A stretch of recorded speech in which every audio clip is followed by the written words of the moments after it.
Oh, hello YouTube. Today in the Naughty Librarian, we are recapping and reviewing Blackwood Farm by Anne Rice. I am continuing on in my Vampire Chronicles journey, and this book in particular, we're meeting some brand new characters and bringing back a bunch of characters we've already met. In particular, this book is heavily interconnected with the Mayfair witches. Overall, I actually really did like this one. I think our main character Quinn is very likable, and the story was captivating.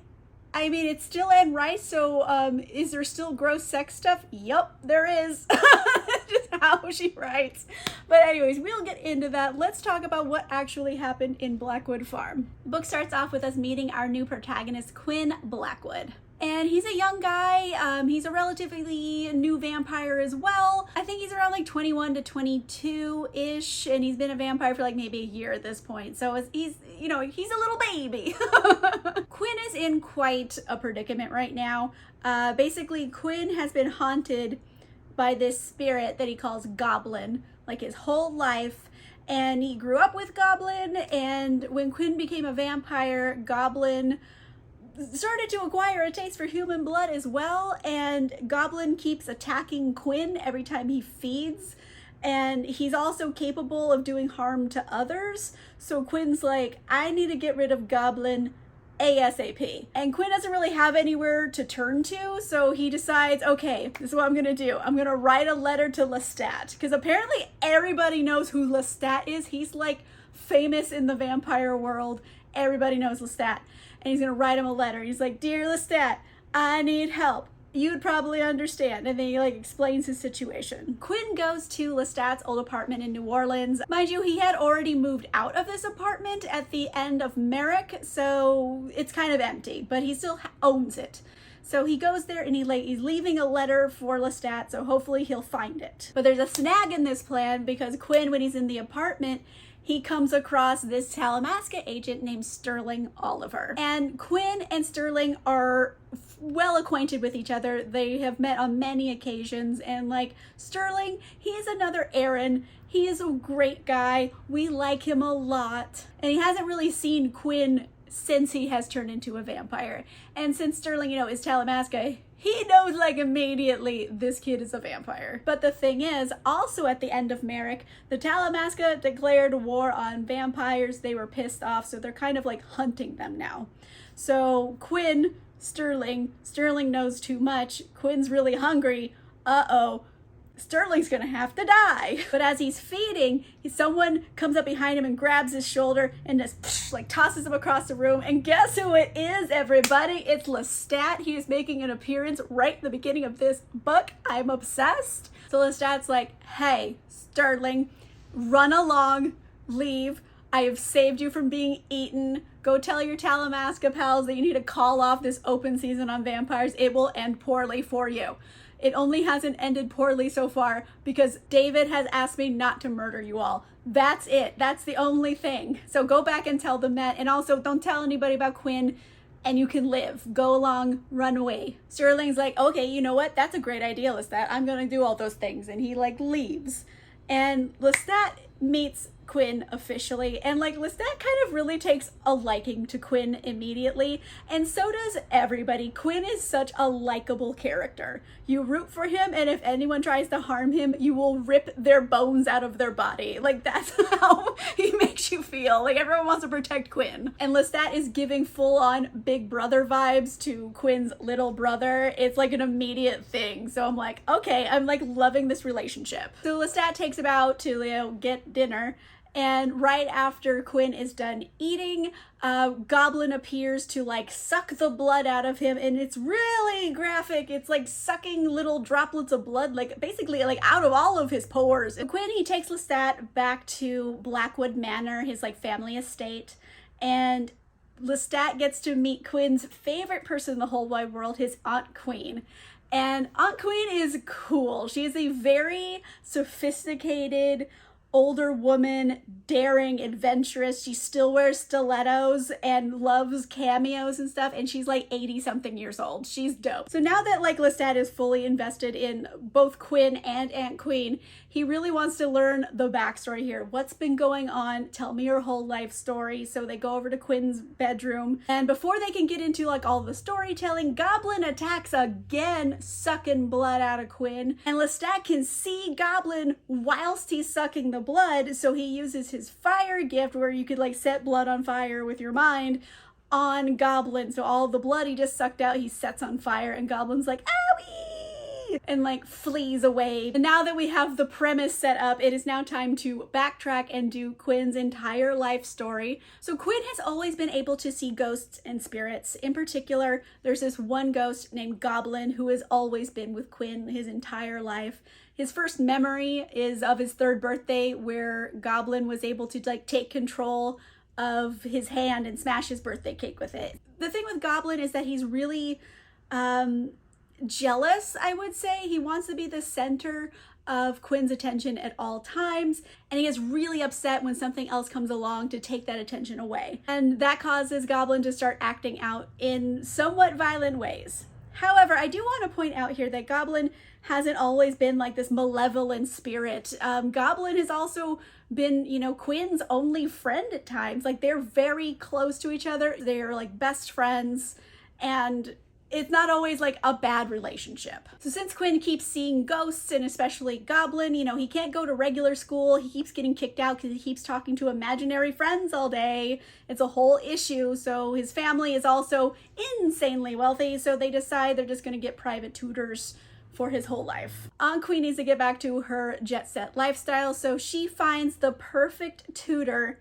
to help Quinn, and her name is Linnell. And Lynette is straight up Miss Honey realness. She is so great. She teaches him about everything under the sun, and not just like, you know, academic stuff, but there's also culture and art and like films and like all these different things that you wouldn't get taught in a normal academic setting. She's throwing that in there too. So Quinn keeps growing up throughout his childhood, and Goblin is growing up right alongside Quinn. They basically like look like identical to each other, except one's a ghost. And it's this point right here when they're like still kids, and they're like older kids, maybe like 10 or something, like it kind of starts deviating because Goblin starts being able to learn faster and more diverse topics than Quinn has been able to learn so far. And because Goblin is becoming more powerful and like smarter, he also figures out that he can control Quinn's like left hand really easily, so he can communicate with people, he can write. And then things just keep going on like that for like the next 7 years. Not really a lot changes. It's just Quinn being taught by Linnell, and Goblin also being taught by Linnell kind of, and also realizing that they have other abilities, like they can talk through electronic devices, so they can like type on computers and stuff. And now Quinn is 17, so like we're getting ready to graduate high school. And from this point on, like, oh boy, this like everything started going to shit for Quinn. Like one after another. Let's just get into this tour of misery. Right after Quinn turned 17, Linnell gets offered this once-in-a-lifetime fellowship opportunity to study with the world-renowned neuroscientist Rowan Mayfair over at Mayfair Medical. And she's like, I have to take it. This is the opportunity of a lifetime. And like Quinn understands, you know, he wishes her luck. He really loves her. But the problem is, on her way to the fellowship, she gets in a really, really horrific car accident and doesn't survive. And Quinn is devastated. Quinn cannot handle this. He's like, you know, it's a lot to take in. This is basically his mother figure, and she's gone. And he's trying to explain this to Goblin, but Goblin can't understand the concept of gone. And that kind of puts a wedge in between their relationship because Goblin just doesn't understand. And then things get even worse. Right after Quinn's 18th birthday, his grandmother dies, and that sends like the whole family into like grief and enmity between each other. Because Quinn's home life is so shitty and he's had all these traumatic experiences, He is going through a very deep depression period right now, and he's 18, he's a young man, he's kind of just becoming an adult at this point. So he's also having that on top of the depression, where he has like questions about his own sexuality and like, why does he keep seeing ghosts and no one else can see ghosts? Is this how his whole life's gonna be? And he starts getting, a bit suicidal. But Quinn doesn't want to act on that, of course, so he keeps finding like things to do to take his mind off stuff. And he goes to the attic one day. He finds this like big old trunk of clothes and jewelry, and it all belonged to this woman named Rebecca Stanford. So quick TLDR on Rebecca here. This is like early 1900s era. And Rebecca, she grew up extremely poor in New Orleans, and eventually for her profession, she ends up working in a brothel. And along the way, she did study etiquette and, elegance, how to be fancy. She knows all of the things about being a lady. She just happens to be a sex worker. And she thinks like her being so elegant and classy and also like sexy, she'll be able to find a rich man who can take her out of the brothel. That's her plan. Enter Manfred Blackwood. He is the family patriarch. His wife has just passed away, and he meets Rebecca at this brothel, and he is quite taken with her. She's stunningly beautiful. She's fancy. He's like, oh, okay, like, you're gonna be my girl here. So he starts buying her like tons of jewelry, and he took her on this trip to Europe. And then when they got back from Europe, Manfred took her to Blackwood Manor and had her move in. So she's just living with Manfred in this house, but she's not married to him, and Manfred refuses to marry her. And here's the thing, like about Manfred, like his wife just died. Maybe he was feeling emotional and he's gotten too far too soon.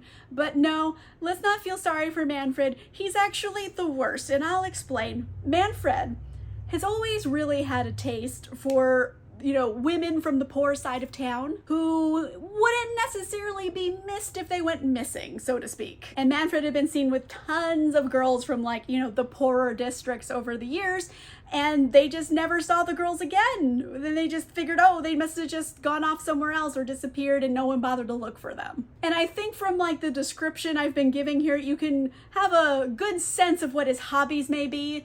So Rebecca moves into the manor, and Manfred, he keeps leaving her for weeks at a time to go to Sugar Devil Island, which is part of the estate. It's this little island that's really hard to get to.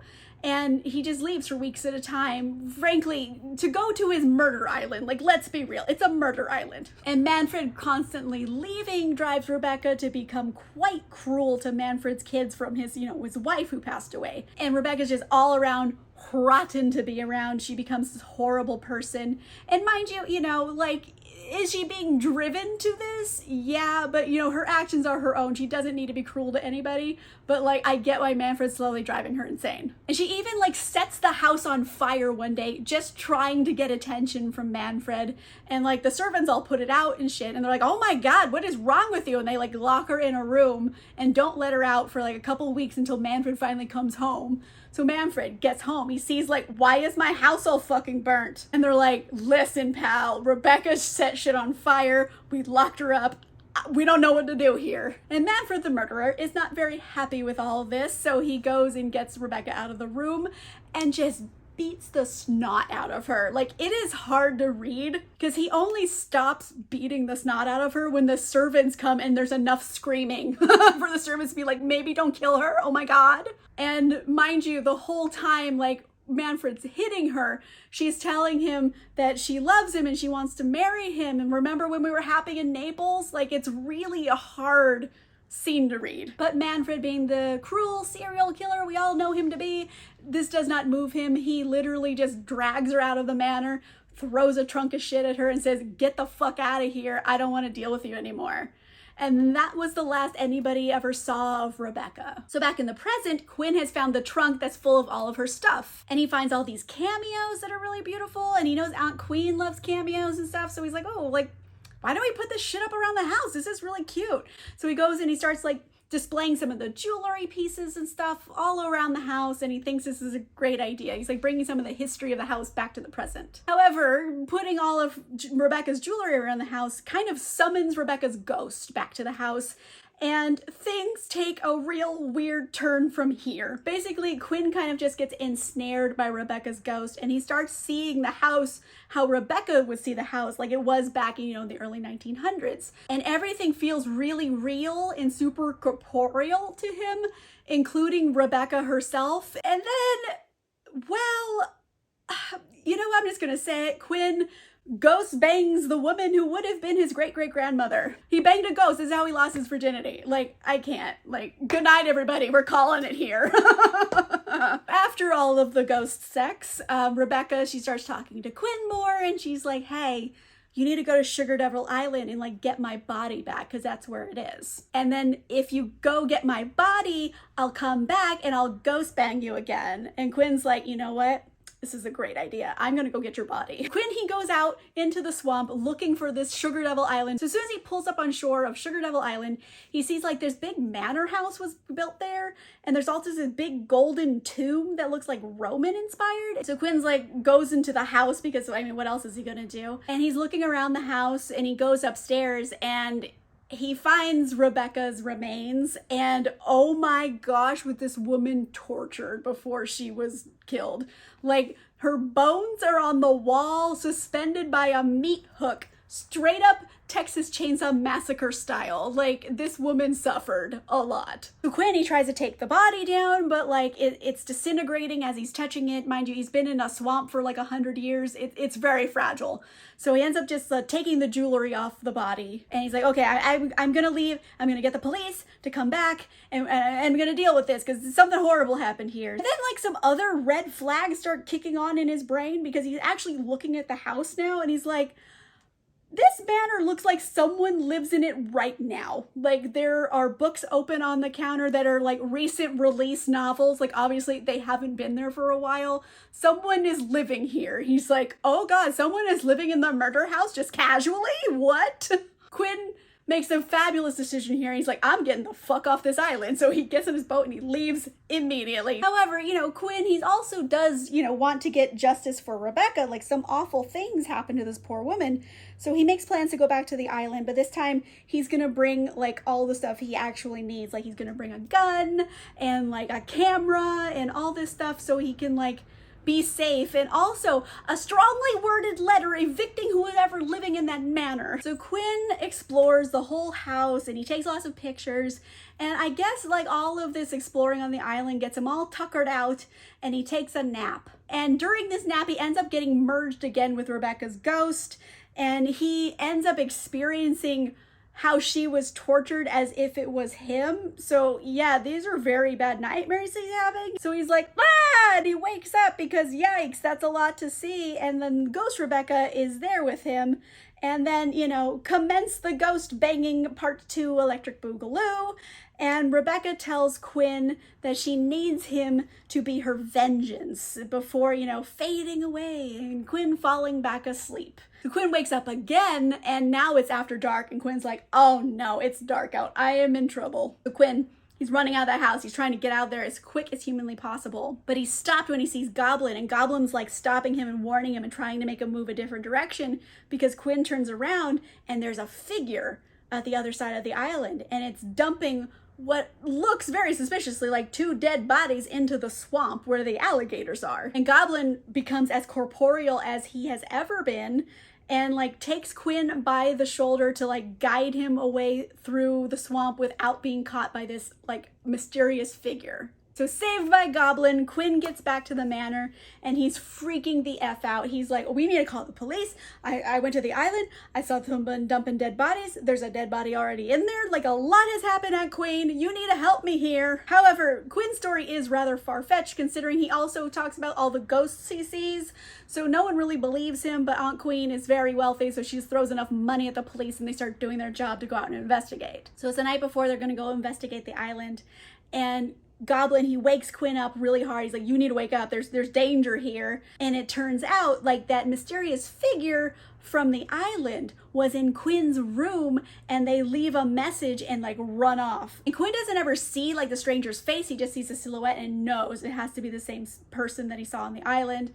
And he opens the letter and basically it says like, hey kid, I appreciate your moxie, but stay the F off my island that your great-great-granddad gave to me, or else. And since Quinn is very young and impetuous, this makes him even more friggin' excited to send the police over there. So the police and like the FBI and everybody, they go to the island, they collect all of the evidence, but they don't find any of those fresh bodies because, you know, alligators, like they're not gonna find them. And Quinn, he's just so agitated by everything. Like he's being stalked by a mysterious figure in his room. Goblin is becoming stronger and more corporeal, and like he's fucked a ghost. Like he's got a lot going on. He's having a lot of anxiety, and he's like, oh god, okay, I'm gonna take a shower.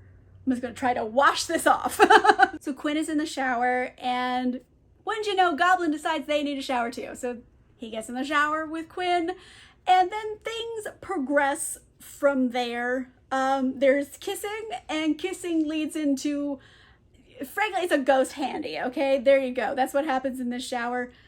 Dear Lord, this kid needs to stop fucking ghosts already. And Goblin's like, Quinn, I can do this for you whenever. You and me should be together and in love, and you shouldn't love Rebecca. You shouldn't be with her. You should be with me, because like I can keep doing this. Goblin and Quinn grow closer and closer, and actually a little bit more romantically closer as well. And all along, Goblin keeps warning Quinn about that island. He's like, don't go back to that island. Rebecca's ghost is bad fucking news. Like, I mean it. Like, those are bad things. Don't go do them. But, you know, Quinn's 19 and depressed, and that doesn't stop him from going back to the island because, yikes, he's just making bad decisions. So he gets a little drunk, gets on a boat, goes to the island, and, like, picks up all of Rebecca's bones that are left. He puts them all like in a box, I guess.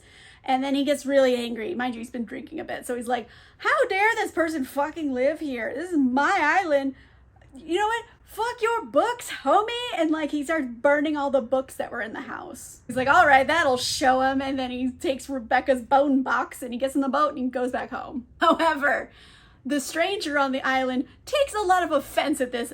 They like those books, and now they're all burnt up because Quinn had a temper tantrum. Stranger's pissed off. So Stranger sneaks back into Quinn's room, yanks him out of bed, throws him against the wall in the bathroom, and like attacks him. And the Stranger tells Quinn, you need to back the fuck off, homie. I gave you a warning already. You're lucky you're getting a second warning. Like, I don't want to have to kill you, but like, I'll do it if I have to. Like, chill. And since Quinn is being so threatened by this, you know, other person, Goblin appears super corporeal and goes like full poltergeist on this bitch and like shatters all the glass in the shower door and the mirror, and then uses all the shards to like throw them at the Stranger. Goblin gets the Stranger like in a chokehold and stuff, and he's choking him, and this is freaking out the Stranger a bit because the Stranger cannot see Goblin, but they do see all the fucking glass flying at them and is feeling choked. So they're like, oh no, I'll be back. And they leave. They run off. And the rest of the family start running in there because they heard all the fucking glass break. They're like, what's going on? And they just see Quinn hugging air. They're like, oh no, something's going on here. Everyone's freaking the hell out. And they take Quinn to Mayfair Medical to, you know, both treat his wounds because, you know, he got cut up from glass, and also, you know, just get a litany of psychiatric exams because something is going on here, and like the family, this has gone too far. It's not just, oh, talking to an imaginary friend. Now the bathroom's blown up. However, Mayfair Medical is probably the best place for Quinn because obviously there's a strong paranormal leading aspect to this hospital because of Rowan, and I feel like the doctors are trained to also administer tests to people and like see if like, are they having a psychotic episode or are they actually seeing the ghosts? And everything comes up physically normal for Quinn, so they're going to discharge him, and Goblin stays with him the whole time. Goblin and Quinn are still super close with each other. I mean, like, Goblin has saved Quinn's life multiple times and given him some handies. Like, they're very close to each other. They're in a full-on relationship. And now the story is finally going to get into some real crossover action here, because on the day that Quinn is discharged from Mayfair Medical, he meets a now 15-year-old Mona Mayfair. And Mona is a very powerful little witch, and she has the full ability to see spirits, so she can see Goblin clear as day. She's like, yeah, he's right there. Like, I can see Goblin. And just because she's super hot and she's a witch, you know, obviously there's some allure there, and actually she can see Goblin, Quinn immediately falls head over heels in love with her, just insta love, heart eyes, the whole thing, just completely in love with her. So Quinn's first words to Mona are basically, marry me, I'm yours, which like is a lot, and Mona's like, oh, well, that's cute. Also, this is the first time where Quinn meets Sterling Oliver from the Talamasca, who we met at the beginning of the book, because Sterling is the new Talamasca agent, like assigned to the Mayfairs after Aaron passed away. So Quinn goes home, Mona goes home, a couple days go by, and like Quinn has just been dwelling on Mona the whole time, going, I'm in love with her, I need to see her, what can I do to go see her? I know, I'll get in the car and just drive to her house. Whatever, I'll just drive to the Mayfair house in New Orleans. I know where that is. So he gets in his car, drives there, and he's like about to knock on the door, and Mona's already there waiting for him, which she knows he's coming. And she gets in the car with him, they run off. They go to like this hotel, and they like just go at it like animals. This is the first alive person Quinn has been with, so good for Quinn here, okay? Like, yay. And now Quinn is just all consumingly in love with Mona, and Mona kind of has a lot of feelings for him too, and she wants to be away from the Mayfair house very badly, so Quinn's like, move in with me. We're gonna get married someday. It's cool. Move into the Blackwood Manor. So she's like, okay. And he moves her into the Blackwood Manor, and then they just play house for a few days. Like, what is happening here? However, they can't play house forever, so eventually Rowan and Michael show up at Blackwood Manor to pick up Mona. And Mona 0% wants to go back with Rowan and Michael. She does not want to be there. Things get really tense. The Blackwoods have like security guards, and like they're kind of stepping in, and it's like, oh, something's gonna go down here. But Rowan's like, listen, she has to come with us, but like, I'm not excluding you. Like Quinn, why don't you come over to the Mayfair house tomorrow and we'll all have dinner together? And like, that's the only thing that like diffuses the tension. So, Mona leaves with Rowan and Michael, and Quinn and Mona are like secretly plotting to escape again, and they're gonna run off to Europe together. Young love. Mind you, Mona's 15 and Quinn is 18. Like, they are children. So Quinn goes back to bed. Wakes up the next day. This is the big dinner with Mona and her family. So, he gets his best suit on. He's like, ooh, I'm gonna go see Mona. So he drives over to the Mayfair house, and when he gets there, guess who he runs into? Well, wouldn't you know, it's the ghost of Julian Mayfair. And like, TLDR here for why Julian Mayfair is going to appear to Quinn out of all people. Basically, Manfred Blackwood, his son William, wasn't able to perform on the wedding night. So Manfred, he's like, hey, Julian, why don't you come sleep with the new bride instead? You could just wear a mask and like, she'll be none the wiser. Go ahead. And Julian, he was just such a libertine with loose morals that he agrees to this. And he's like, well, I mean, it's kind of fucked up, but I'll wear a mask and I'm gonna give her a good time, I'll tell you what. And this encounter led to Quinn's great-grandfather, Gravier. And then we're gonna double down on that, because William's first wife dies and he remarries, and again, can't perform on the wedding night. So Manfred calls up Julian for a pitch hit here. Julian steps in to have the wedding night with this bride who's unsuspecting, and that results in Aunt Queen. So technically, this means Quinn is a Mayfair and full-on related to Mona. And the thing about Mayfairs mating with each other is that a lot of Mayfairs have those fucked up genetics that makes them make Taltos when they breed with each other. So like, making babies with Mona is a very bad decision. So Julian makes this very clear to Quinn, do not make babies with Mona, it's a bad idea. Okay, cool, break. And then like, Julian fades away. And on that note, time for dinner. So Rowan and Michael, they kind of explain like a little bit about like the genetic mutations and stuff again to Quinn. And then Mona drops the bombshell of the century here that she's actually really sick. So apparently, ever since Mona gave birth to Morrigan, the Taltos, she has been just constantly fertile. Every single day, all day, every day, fertile. And every time she has sex, she conceives and then miscarries. And all of the miscarries that she's been having is literally killing her, because Mona is frankly a nymphomaniac. She can't stop. So this means a couple things. One, Quinn and Mona should not be intimate, at least not intimate without protection at the very least, because it could literally kill her. And two, they aren't going to be able to run away to Europe together because Rowan, you know, she's a brilliant scientist. She is trying her best to come up with something that will help save Mona's life. She's giving her a lot of treatments. However, Mona and Quinn are kind of like true love at this point. They both love each other unconditionally, and they still want to be together even if it means no penetration. They're like down. They're like, I love you. Let's do this for real. I'll come visit you at the hospital when you're having treatments. Let's go. Dinner's over. Quinn ends up leaving. He's very hopeful for the future. Finally, he's in love with Mona. Mona's in love with him, and he's going to do everything in his power to make her get better in the future. And he's sailing on cloud 9. He's happy. So he goes back home to Blackwood Manor, and wouldn't you know, shit's about to get real yet again, because sitting in Aunt Queen's parlor is guess who? Oh, it's the freaking stranger from the island, just chilling, Escandalo. Like, I am freaking out. The stranger introduces himself as Petronia. And Petronia is a very, very old vampire. They've been around since like the destruction of Pompeii with the volcano. And also, Petronia is an intersex person. So just side note here, while Petronia is more often than not referred to as female in the book, there are times when Petronia identifies as male. So I'm just going to use they, them pronouns for the sake of clarity, because it kind of goes back and forth, and frankly, it's their prerogative to identify however they want. But Quinn knows this is the murder stranger, so he's freaking out, causing a scene, and it's just a whole thing. He's ruined the vibe. Petronia's like, you know what? I'll go. I'll just leave. Don't worry about it. And Aunt Queen's like, oh my gosh, why did you ruin my evening? I was talking to an interesting person. And Quinn is like, Aunt Queen, that was the murderer from the island. I know it. I'm not insane. Please let me bring over Sterling Oliver from the Talamasca to the house.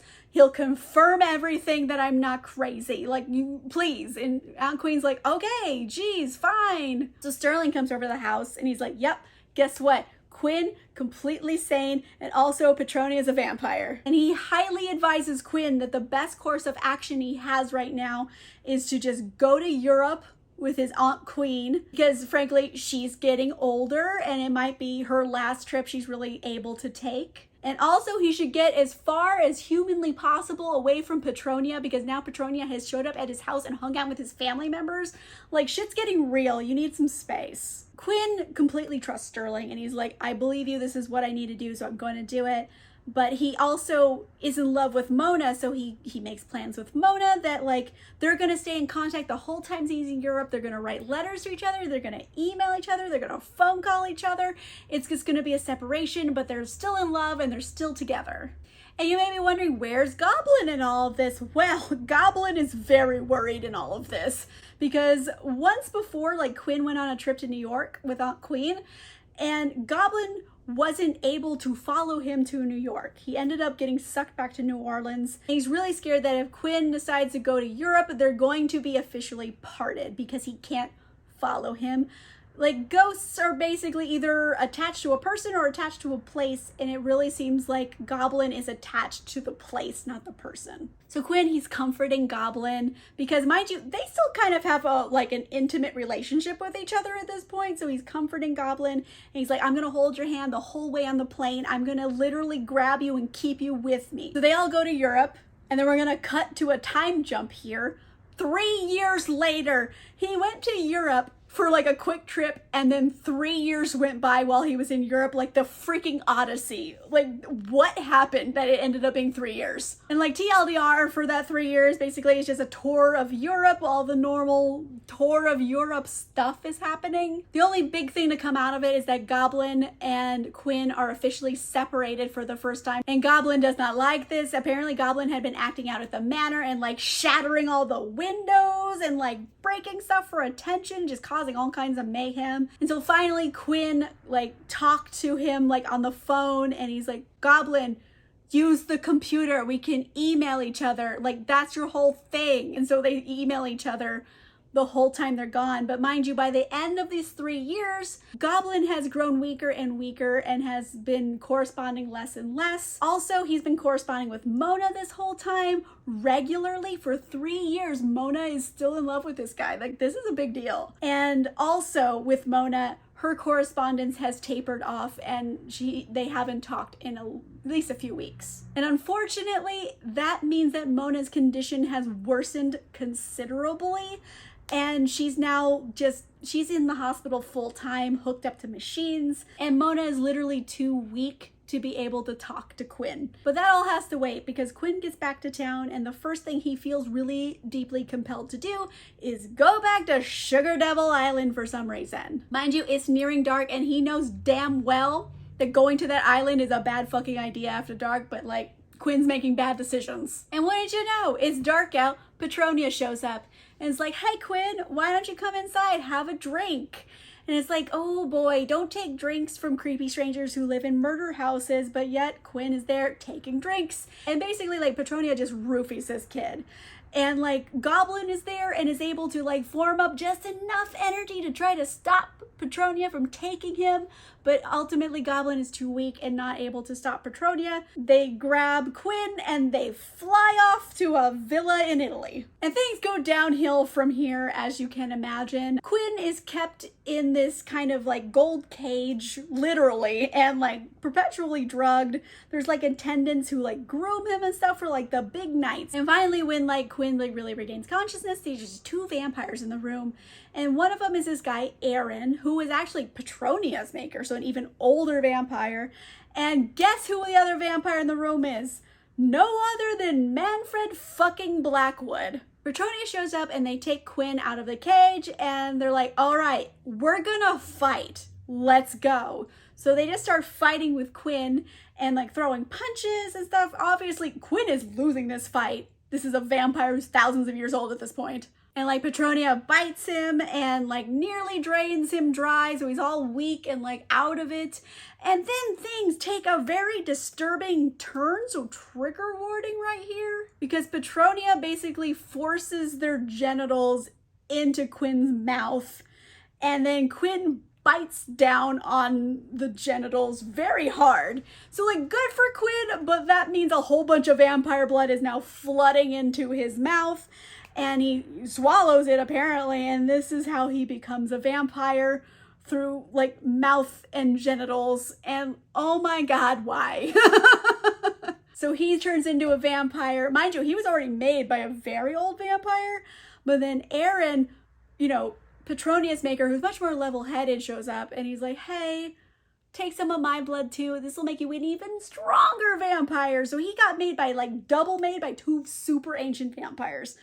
Damn, he's gonna be a really strong vampire from the get-go. And then like TLDR for this part, it's just basically a vampire training montage. Petronia is too hot-headed to be a good teacher for Quinn, so Aaron takes over and they basically breaks down the rules of being a vampire to Quinn as 1, the first rule of Vampire Club is you do not talk about Vampire Club. 2, stay the hell away from the Talamasca because they are not friendly to vampires nowadays. 3, don't make new vampires without permission. Not cool. And 4, you should stay the hell out of New Orleans because that's Lestat's domain and he kills trespassers. Like, these vampires in Europe who've never lived in America know who Lestat is. It's bonkers. Quinn completes basic training, so to speak, and decides that he wants nothing to do with any of these vampires. He's like, you all suck. I don't want to deal with you. I miss my family. I know I'm a vampire and they're not vampires, but I'm gonna make it work. I'll figure it out. I'm going home. So that's what he does. He leaves them. He goes back to Blackwood Manor and he does this elaborate thing where he really tries to be able to keep his vampire nature under wraps for as long as possible. And, you know, he like makes the room light tight. He goes to the manor during the day so he can like bunk down and not be like in the sun. And also he pledges he will never go see Mona again because he doesn't want to like taint her with his vampire nature. And Quinn isn't even sure if he'll be able to see Goblin anymore because now he's a vampire. Eventually, Goblin does show up and Quinn is able to see Goblin. However, this isn't fun Goblin who's giving out handies. This is angry Goblin who's attacking Quinn and sucking blood droplets out of his pores.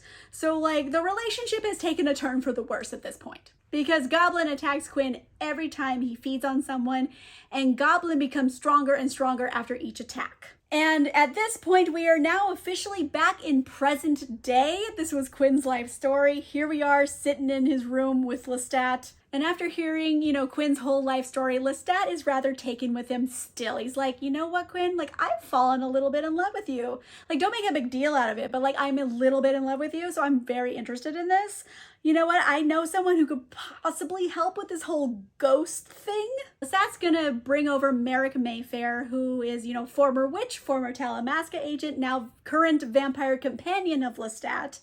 And he's gonna ask her to, like, exorcise Goblin or whatever. And it's right around now they start hearing screaming from downstairs. They're like, oh no, something bad happened. They run downstairs, and what had happened was Goblin basically killed Aunt Queen. She's dead. Quinn is inconsolable. Even Lestat's a little sad. Like, Lestat thought she was fabulous and, like, is upset that she's dead. And Quinn vows with his very soul that he will destroy Goblin for killing Aunt Queen. And Lestat's like, I'll help you. And they probably did, like, the bro handshake, like with their forearms. We're gonna cut forward, like, a little bit in time to Aunt Queen's funeral. And, like, everybody showed up. Everybody loves Aunt Queen. So everybody's there, both living and dead. Rowan and Michael are there giving respects. Julian's ghost is there giving respects. Mind you, Aunt Queen is Julian's biological daughter. So yeah, he's a little upset that she's passed away. And to top things off, even Petronia shows up all the way from Italy. And Petronia is a maker of cameos, which is very, fits into the story because Aunt Queen loved cameos. They bring like this really amazing one to give to Aunt Queen. It's actually kind of a sweet moment because Petronia shows up and just gives respects. And it's not like a hot-headed moment where they were gonna pick on Quinn or something. It's just like a soft moment. Like even Petronia really cared for Aunt Queen. Lestat comes back and he brings Merrick Mayfair along with him. And Merrick gets to work immediately. Mind you, she's psychic, she can see spirits, and she's very much a medium. And she's like, dude, you do know Goblin's like the ghost of your twin brother, right? Quinn's like, what? I didn't have a twin. And she's like, well, I think you had a twin, homie. Maybe you should ask some people. So Quinn, he starts asking people. He goes over to his mother, Patsy. I haven't mentioned Patsy this whole recap because frankly, she's not a big part of the story. But like TLDR, she's a shitty mother who should have never had children. Luckily, she made Quinn. But like, yikes, she's horrible. Patsy confirms that yes, Quinn had a brother when he was born and she named him Gawain. Like she named Quinn technically Tarquin and Gawain. She's naming him after like the knights of King Arthur's court here. And like boom, bombshell here, but not really. Oh, like the ghost of your identical twin named Gawain, which sounds a lot like Goblin, is somehow the spirit attached to you this whole time? Fucking duh. Like, how did no one piece this together? Like, the people who work at the manor and on Queen and stuff, like, they didn't really put this together somehow. And it turns out they kind of did, but they didn't believe it. But, like, they kind of knew. But, like, then they didn't want to tell Quinn that he actually had a twin because it would upset him, and it's this whole family like secret conspiracy going on here. Anyway, now that the whole like Goblin, Gawain, Quinn's twin brother who's dead situation has been settled, we're gonna move on to step 2, which is Merrick officially exorcising Goblin. So Merrick starts putting her plan to exorcise Goblin into action, and she's like, hey, Quinn, get everybody out of the manor and then go shopping. I need these supplies. And everybody leaves the manor because they know something's up. They all leave willingly. Everyone except Patsy, his god-awful mother, who's just rotten to her very core. She refuses to leave. And she just hates Quinn because Gawain died and Quinn didn't. So she just hates him to her very core because she's awful, and she just won't leave the manor to spite him, basically. She has no sense of self-preservation here. And it's right now that the ghost of Rebecca decides to show back up again after all this time and start reminding Quinn that she wants a life for a life. She needs him to be her vengeance. So Quinn, he goes to visit Patsy, and like his whole life she's been rotten and awful to him. She's hated him, and he's just like had it. He's like a new species now. He doesn't really see her as the same and just snaps her neck. So now Quinn has officially killed his birth mother. Rebecca, satisfied she got a life for a life, so she kind of fades away, and he just takes her body over to the swamp and gives it to the gators to eat. Quinn just didn't do this happily or without thought. He did literally just kill his mother and feed her to alligators. He's feeling a bit low at this point. He's a little sad. And he starts having those same like suicidal ideation thoughts he used to have when he was at his low points, but now he's a vampire. He's like, well, maybe I don't need to be exercised. Maybe I'll just go walk out into the sun and just end it for everybody. But you know who shows up just in the nick of time to stop Quinn from making a bad decision? Lestat. Lestat's like, Quinn, you're my little brother and I love you. Do not fuck around with that. Like, I'm done with you having those thoughts. Here, drink some of my blood. It will help you be stronger. So Quinn drank some of Lestat's blood, which is like mega high octane blood. Like, this is the highest octane blood you can get, and Lestat's like, have some. So Quinn is now all hopped up on Lestat blood, and it's time to start the exorcism. So basically in this exorcism, they like start this whole bonfire, and they like do some chanting, and they call to Goblin to come back to his true body, because apparently Merrick went to like the Blackwood family crypt and unearthed like the bones of Gawain's infant body. So Gawain's spirit can reattach itself to its own body. And like, you know, eventually Merrick uses enough of her witch powers and like just coaxing and like softness too a little bit to get Goblin to go back into his own body, his own bones. And then like the bones start making itself into like a corporeal baby. Although like ghost baby, it has a face now. It's not just like bones in a sack. It has a face and a body. And it's just growing up. It's getting a little older. It's getting a little bigger. And like Merrick's holding it. Eventually she puts the baby down. It's a toddler now. And then like other Blackwood relatives start showing up. Like they're showing up inside of like the fire. And it's like the grandfather who shows up, and he kind of like just takes Goblin's little toddler hand and just walks him off into the light. And then Merrick is kind of separated into spirit form in the fire because she was holding this baby in spirit form.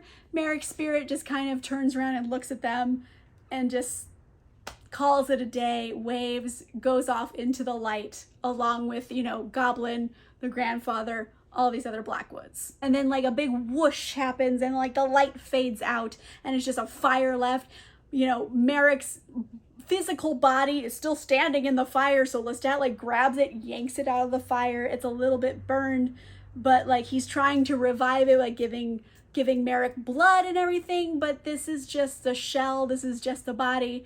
Merrick's spirit has departed to the afterlife, and I wish they went into this a little bit more. There was only like maybe a couple lines of dialogue in the book where Merrick was apparently very unhappy in being a vampire, and a lot of new vampires go through this phase where they're like basically like, I don't want to do this, like I'm gonna end it all. And I think Merrick was also in the end it all phase. But regardless of how Merrick felt about being a vampire and how ultimately she went to a better place, she's happy. Lestat is still heartbroken. Like this is his vampire companion buddy. Like he's sad. He's really trying to like resurrect this body and he can't do it. So like Lestat heartbroken. And like Quinn is trying to comfort him. It's like, no, I saw everything that happened. She wanted to go and everything. And like, it kind of helps Lestat a bit to like accept this. So Lestat, in a rare stroke of altruism, decides to do the right thing here. And he shows up at like the Talamasca headquarters house to talk to Sterling Oliver. And he just tells Sterling what happened to Merrick. Because, you know, Merrick was a Talamasca agent, and her becoming a vampire is what made the Talamasca like declare open season on vampires. So he's like, listen, I want to tell you what happened so you just don't go through life not knowing what happened to Merrick. And like Sterling thanks him for it because, you know, he didn't have to come here and tell them what happened and give them like closure. So they're parting ways, and Sterling drops the big bomb here that like, hey, Quinn, the reason why you haven't been hearing from Mona in so long is because she's literally dying. There's not much time left. Like she's on her deathbed. And Quinn, you know, he's like horrified, but like there's nothing he can do about it. He's been warned not to make new vampires, and also he doesn't want to taint Mona with what he is. So he's all bummed out that Mona is literally dying, and also Merrick is dead. So like Lestat is a little sad. So Lestat's like, hey, guess what? Let's go on a boys trip. I got a house in Boca Raton. So that's what they do. They do a quick boys trip to Boca Raton, Florida. Have a vacation, eat a few people, and then, you know, they decide to come back home. And once they get back to Blackwood Manor, they find that Mona is there and has been waiting for Quinn. And Mona really looks like she's dying. She's like skin and bones. She's very weak, but she's like, Quinn, I love you. I can't stand to die in a hospital. I want to be here with you. And Quinn, you know, he loves Mona. Like, this is a true love situation. They're both desperately in love with each other. It's almost Shakespearean, honestly. And like, he's like, oh my God, like, Mona, do you mean it? Do you really fucking mean it? Do you really want to be with me, like, forever? And at this moment, Lestat, like a real big brother in this situation, shows up, and he's like, Mona, we're vampires. This is how it works.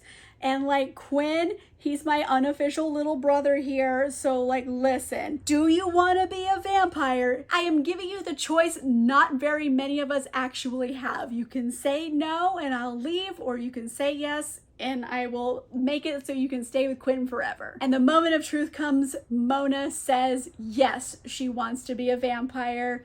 Boom, credits, end of the book.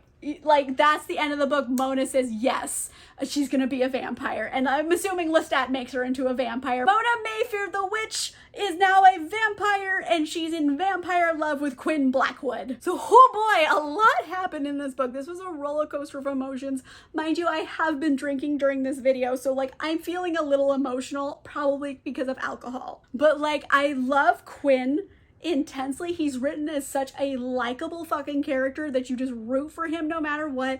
He's everybody's kid brother, and you will steal the bones of anyone who tries to hurt him. Like, that's how he's written. I love him. And also we got all that crossover material with the Mayfair witches, like Mona and Quinn, vampire love. What? I am very excited about all that. And overall, I just really enjoyed reading this, mainly because Quinn was such a likable character. Is there a certain yikes factor here? Yes, it's Anne Rice. There's always going to be like sexual terror in like everything she writes, and this one is, you know, still has that sexual terror element. So that being said, it could have been worse than it was, but overall, I still genuinely really liked the book. I think it was a fun ride. I enjoyed reading it.